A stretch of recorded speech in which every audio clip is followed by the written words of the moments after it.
ప్రకటన గ్రంథ పుస్తకంలో 7 తలలు 10 కొమ్ములు 10 కొమ్ములు కలిగినటువంటి మరో మృగాన్ని చూద్దాం. అది దానియేలు పుస్తకంలో ఉన్నది.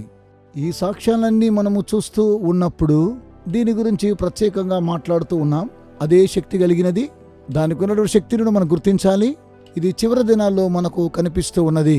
ఈ రోజు మీకు అందించేటువంటి వర్తమానం ఏమనగా, మృగం మీద కూర్చుండిన ఒక స్త్రీ. దీని గురించి మనం ప్రవచనంలో వింటాము. దీని దృశ్యాన్ని ప్రకటన గ్రంథం 17లో చూస్తాము. ఈ ప్రదర్శనలో మనము ఆ మృగాన్ని గురించి ఎక్కువగా మాట్లాడుకుంటాం. ఈ యొక్క మృగము ఎలాంటిది, ఇది మరలా ఎక్కడ కనిపిస్తూ ఉందనగా ప్రకటన గ్రంథంలోను దానియేలు గ్రంథంలోను.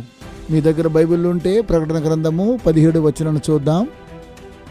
ఇక్కడ రాయబడింది, అప్పుడు అతడు ఆత్మవశుడై ఉండగా నన్ను అరణ్యమునకు కొనిపోగా దేవదూషణ నామములతో నిండుకొని 7 తలలను 10 కొమ్ములను గల ఎర్రని మృగం మీద కూర్చుండిన ఒక స్త్రీని చూచితిని. ఇప్పుడు మనము తర్వాత దీని గురించి వివరించుకుందాం. అలాగే ఈ బైబిల్లో ఉన్నటువంటి ఆ స్త్రీని గురించి మనం చూద్దాం. సంఘమది